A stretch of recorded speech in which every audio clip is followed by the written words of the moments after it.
अब question number 15। Question number 15 के जैसे क्वेश्चंस आपको कैसे दिखेंगे पता है? ये मैं बाद में समझाती हूँ क्वेश्चन।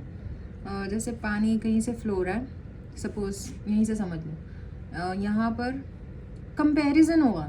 जैसे अगर पानी यहाँ से एंटर हो रहा है तो उसका speed and the diameter of the pipe will be mention to you. फिर पानी जब यहाँ से टैप से बाहर आ रहा है तब what will be the speed, diameter of this opening of the tap is given to you. जहाँ पर फ्लो की बात हो रही हो कि भाई जब पानी अंदर जा रहा है पाइप में या पाइप के अंदर पानी है तो उसकी वेलोसिटी इतनी है, जब पानी बाहर आ रहा है तो उसकी वेलोसिटी क्या होगी, या इस वेलोसिटी से बाहर आ रहा है, find out the diameter of the opening of the tap. ऐसे वाले जब क्वेश्चन होंगे ना जहाँ पर स्पीड और डायमीटर या रेडियस ऐसा कुछ दिया हो या एरिया दिया हो, उस टाइम पे हम लोग डायरेक्टली चले जाएंगे कंटिन्यूटी इक्वेशन पे, या हाँ continuity equation for fluid. Continuity equation for fluid वो क्या है? Area into velocity of first case will be equal to area and velocity of second case. ये इक्वल होगा, दैट्स इट। अब यहाँ पर देखते हैं, देखो स्पीड ऑफ वाटर की बात हो रही जो इस टैप में से फ्लो होने वाला है, ये इस पाइप में से फ्लो होने वाला है, इस 2 मीटर पर सेकेंड। कहाँ पर? Through a pipe of internal diameter of 10 centimetre. ये फर्स्ट कंडीशन हो गई। तो फर्स्ट केस में speed of water is 2 metre per second and the internal diameter of the pipe, ये जो हिस्सा है ना, this is internal part of the pipe, ये इतना हिस्सा देखो सेम है डायमीटर। तो internal diameter of the pipe is given to you, that is 10 centimetre, which you can directly convert into metre. तो 10 इंटू 10⁻⁻² मीटर। ठीक है। Second case, what should be the internal diameter of the nozzle of the pipe. अब nozzle मतलब जहाँ से भी diameter pipe का change हो गया। अब डायमीटर देखो यहाँ इस पार्ट तक सेम था, ये हिस्से में डायमीटर ऑफ पाइप चेंज हो गया क्योंकि यहाँ से हमारा pipe is getting connected to the tap. तो यहाँ पर हमारा पाइप का डायमीटर चेंज हुआ, तो ये क्या हो गया? नोजल। ठीक है। अभी जैसे ये मैं एक पाइप और बना देती हूँ। इस पाइप में नोजल कहाँ पर है?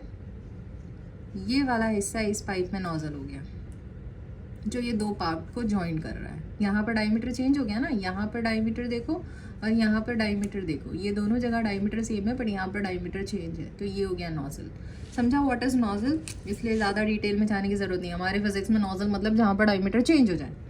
ठीक है। तो what will be the diameter of the nozzle if the speed of the water in the nozzle, second case में स्पीड ऑफ वाटर क्या हो गया? 4 मीटर पर सेकेंड। अब यहाँ देखो स्पीड कम थी तो ये डायमीटर था, स्पीड बढ़ गई है तो डायमीटर क्या होना चाहिए? बढ़ना चाहिए, कम होना चाहिए? कम होना चाहिए, है ना? पता नहीं, भागो जाने दो, वो हमको देखना ही नहीं। हमारे को ये समझना था, हमने गिवन देख लिया, हम लोग एरिया में पुट कर सकते हैं, मतलब हमारे फॉर्मूला में पुट कर सकते हैं। डायमीटर है और यहाँ पर नोजल क्या है? देखो नोजल और पाइप का जो भी डायमीटर है वो सब सर्कल है, तो सर्कल के लिए एरिया का फॉर्मूला क्या होगा? πr² v1, रेडियस भी r1 first case, πr², area की जगह लिख रही हूँ, और ये v2 सेकेंड केस है इसलिए r2। पाई बाय कैंसिल हो गया। ठीक है। अब क्या फाइंड आउट करना है? क्या क्या दिया हुआ पहले लिख देती हूँ। वेलोसिटी v1 दी हुई है, डायमीटर d1 दिया हुआ है। अच्छा, what is radius? Radius is half of diameter. ठीक है, मतलब जो भी डायमीटर है उसके नीचे 2 लिख देना। ठीक है, यहाँ पर स्क्वायर लिख दिया क्योंकि r1 मतलब डायमीटर 1 क्या है? 10 इंटू 10⁻²। ये हो गया हमारा रेडियस डिवाइड बाई 2। ये हम लिखेंगे ब्रैकेट में, स्क्वायर हटा दो। What is radius? Diameter upon 2, square हटा दो।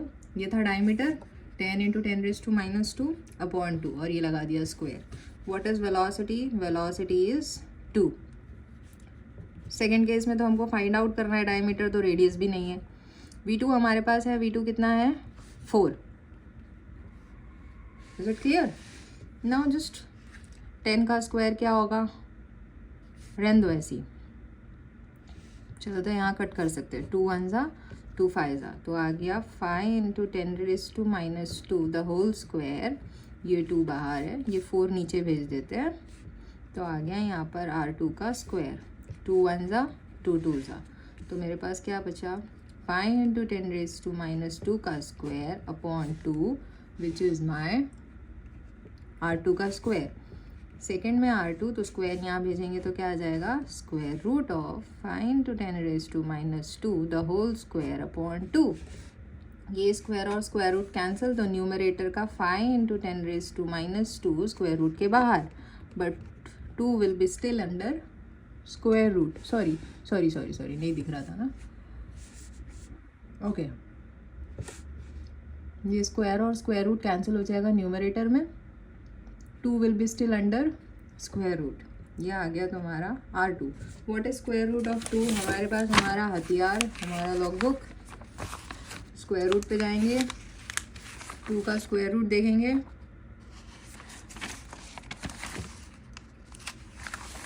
टू नहीं है मतलब 2.0, 2.0 का 0 क्या है 1.414, ठीक है। तो 5 इंटू 10⁻², 1.414 विच इज़ R2। एक और चीज़ कर सकते थे, या तो आप यहाँ पर लॉग लगा के काम कर लो, या सिंप्लीफिकेशन में और एक चीज़ कर सकते थे, हमको ये पता है, ठीक है ये वाले स्टेप से स्टार्ट करती हूँ, ठीक है। यहाँ लिखती हूँ 5 into 10⁻² upon √2 which is equal to R2। मैंने सेम स्टेप यहाँ पर लिखी हूँ। अब मैं क्या कर रही हूँ, √2 से डिवाइड कर रही हूँ और √2 से मल्टीप्लाई कर रही हूँ, तो ये क्या आ जाएगा 5 इंटू 10⁻² इंटू √2 अपॉन √2 इंटू √2 क्या हो गया 2 which is equal to R2।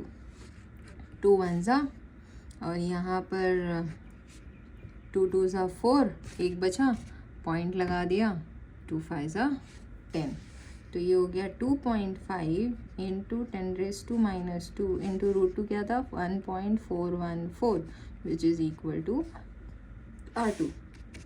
ये डायरेक्टली मल्टीप्लाई कर दो या लॉग लगा दो, आंसर मिल जाएगा। अब ये अगर नहीं करना है, जो मैंने यहाँ बताया ये नहीं करना है, यहाँ लॉग लगा दो, यहाँ डायरेक्टली √2 की वैल्यू पुट कर दी, यहाँ लॉग लगा दो, यहाँ पर मैं लॉग लगा के बता सकती हूँ, यहाँ पर भी कर सकती है, ये लॉग तुम लोग लगा सकते हो बिकॉज मल्टीप्लिकेशन है, एडिशन करना हो जाएगा, ये डिवीजन में मतलब माइनस करना है, तो मैं यहाँ लॉग लगाती हूँ। Anti log of 5 minus log of 1.414, 10⁻² बाहर रहेगा और ये हमको वैल्यू देगा R2 की, ठीक है। एंटी लॉग ऑफ 5 की डिजिट है तो 0 पॉइंट, माइनस यहाँ पर पॉइंट से पहले 1 डिजिट है तो 0 point into 10⁻² which is equal to R2। अब लॉग बुक में अब 5 है ना, तो हम लोग 50 का 0 देखेंगे। 50 का 0 इज़ 6990 और 6990। अब ये 14 5 था ना, तो 50 का 0 देगा, इसके लिए क्या लिखेंगे 14 का 1 का 4, ये रहा 14 का 1 और उसका 4 क्या है। अब देखो यहाँ पर ये नंबर ऊपर लिखा हुआ है तो मीन डिफरेंस ऊपर वाला देखेंगे।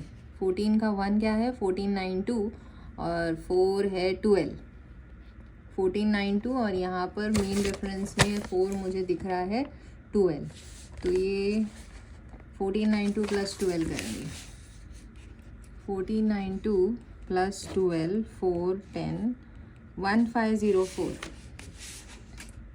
आ जाएगा 1504। कभी कभी ये सब करते करते मुझे भी ऐसा लगता है यार ये कुछ रॉन्ग तो नहीं हो गया, कुछ रॉन्ग नहीं हुआ, जो भी हो रहा है राइट हो रहा है।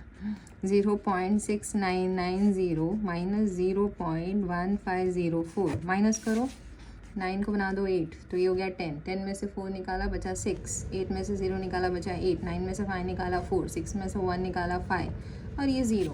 तो अब यहाँ पर मैं फाइंड आउट करूँगी anti log of 0.5486 into 10⁻² which is my R2। Anti log में 54 का 8 का 6 चेक करेंगे और तुम लोग भी एंटी लॉग बुक लेके बैठा करो, ठीक है।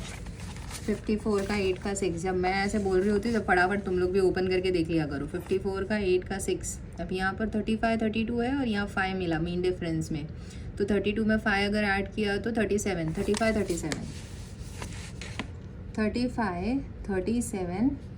इंटू 10⁻², ये जो -2 था वो एक नंबर के बाद में पॉइंट। अब यहाँ पर तो 0 है, 10⁻0 मतलब 1, तो लगाने की ज़रूरत नहीं। ये मुझे मिल गया R2। मुझे क्या यहाँ छोड़ना नहीं है, हमको फाइंड आउट क्या करना था, diameter. What is diameter? Diameter is twice of radius, right. 2 radius मिलाते तो डायमीटर बनता है। तो यहाँ रेडियस की वैल्यू मिल गई, इसको 2 से मल्टीप्लाई कर दो तो क्या मिल जाएगा, सेकेंड डायमीटर। इसको 2 से मल्टीप्लाई करो, दैट इज़ 2 इंटू 3.537 इंटू 10⁻²। चलो मल्टीप्लाई करते हैं। 2 7s are 14, 2 3s are 6 + 1 7, 2 5s are 10, या पॉइंट था तो मैं पॉइंट लिख देती हूँ। 2 3s are 6 + 1 7, तो ये आ गया मुझे diameter into 10⁻² metre. Okay, this is my diameter and the same answer 7.07। यही आंसर तो है तुम्हारे टेक्स्ट बुक में। खत्म, इतना ईजी था, सिर्फ ये फॉर्मूला लगाया और फिर तो कैलकुलेशन था। बच्चे यही मिस्टेक कर देते हैं, ये कैलकुलेशन पार्ट में तुम लोग मिस्टेक करते हो और फिर तुम्हारा फाइनल आंसर रॉन्ग होता है। No problem, final answer wrong हुआ हाफ मार्क्स कटेंगे, you will also get marks on steps, ठीक है।